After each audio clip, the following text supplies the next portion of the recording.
Hey everyone, welcome back to my channel. Last week was my birthday, so I took a couple days off to try to refresh and relax. But I'm back, and today we're talking about the new movie, Monkey Man. If you end up enjoying this video, please consider liking and subscribing. That way I don't have to go toe-to-toe with the Indian John Wick. The synopsis is as follows. A young man ekes out a meager living in an underground fight club where, night after night, wearing a gorilla mask, he's beaten bloody by more popular fighters for cash. After years of suppressed rage, he discovers a way to infiltrate the enclave of the city's sinister elite. As his childhood trauma boils over, his mysteriously scarred hands unleash an explosive campaign of retribution to settle the score with the men who took everything from him. So without further ado, let's get into the 6 things that make a movie great.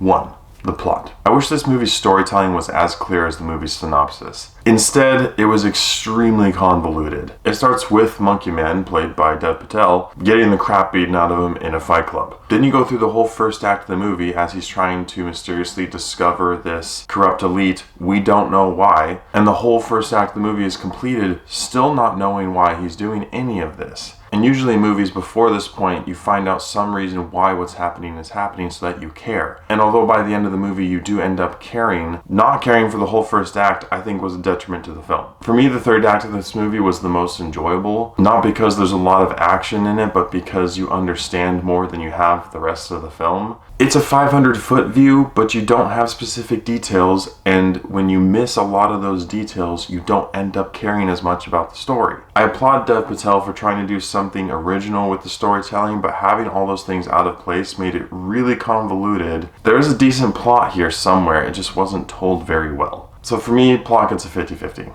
2 is family friendliness. Monkey Man is rated R. There is almost a constant stream of profanity. There's quite a bit of action and violence, including gore and disturbing images. I thought this movie might be safe from nudity and sexuality. Just kidding, halfway through the movie it decides to just throw a bunch in there. The things that flash up on screen aren't for very long, but you do see them. And there are quite a few religious undertones in this movie. For me, the profanity in this film was so extensive that it almost became distracting, which is never a good thing for a film. It just means they overdid it. Pretty easy to tell here that this movie is not family friendly, so family friendliness gets a thumbs down. 3 is acting and script. Dev Patel plays the Monkey Man and also directs this film. His performance was by far the best, although all the other actors and actresses did a good job. Makarand Deshpande plays one of the villains in this movie, and I wasn't sure if it was trying to be funny or not, but a lot of his acting is humorous-ish because it's kind of cheesy. I'm honestly not really sure if it was supposed to be funny, but that's the way it came across. But the issue is that not many actors or actresses besides Dev Patel got much screen time in this movie. And that leads me to the script. Much like the plot, a lot of the script of this movie was convoluted and confusing. But the problem is when the audience doesn't have all the details, but all the characters in the movie do for the entire film, the audience feels left behind and neglected, and that's how you feel in this movie. And even at the end of the film, there's so many things missing about why what's going on is going on that it really shallows out this whole movie. There are cool elements that this movie tries to bring in, like Patel's relationship with this dog, his relationship with a coworker, and his relationship with this prostitute that's stuck in this elite group. But just as quickly as this movie writes those things in, it neglects them and writes them out. And I think this movie would have benefited from clearer storytelling and leaning into those cool elements more. But it didn't, and we got what we got. So unfortunately for me, acting and script get a 50-50. 4 is character development. The only character development in this movie comes in the form of Monkey Man. It doesn't start until over halfway through the film, which makes it kind of hard to get on that train because you've been off of it for so long. But there's a decent story arc for him in this film. In my opinion, it just wasn't told in a way that the audience could enjoy and latch onto as easily. The unique way this story is told absolutely does not benefit his character development whatsoever, which it really needed to because that's all the character development you get. There is no character development for anyone else in this movie, including the 2 villains. They're given a little motive and that's about it, but they're completely underdeveloped and neglected. It just was confusing as crap.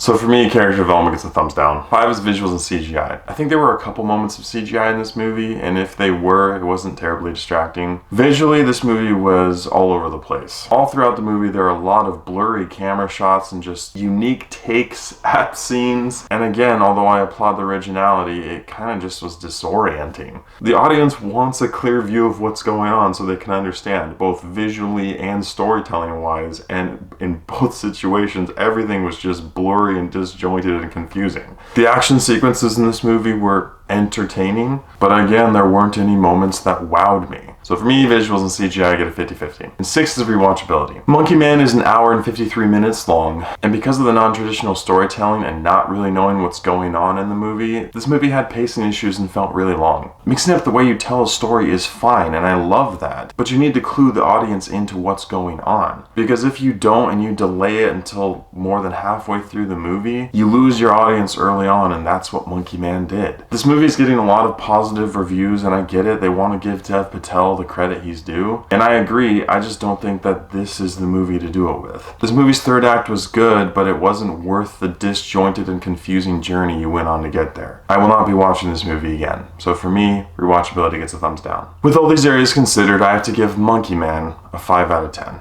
This movie had some decent action sequences, a good acting performance from Dev Patel, a decent third act that ended well for the most part, and little cool elements in the movie, although they were neglected. But this movie's storytelling just wreaked havoc on a lot of the film. A lot of the character development was shallow and poor. We didn't care about what was going on because the audience didn't know a lot about it for the whole movie. And by the end of the film, there are still so many details missing that you just don't care. Which is a huge bummer because I really wanted to like this movie. If you enjoy extremely violent action movies and you want to take a shot on the strange storytelling here, you might enjoy going to see Monkey Man in theaters, but I wouldn't recommend it. Thank you so much for watching. If you've seen Monkey Man, please let me know what you thought about it in the comments below. As always, I appreciate your love and support, and I'll catch you guys and gals in the next one.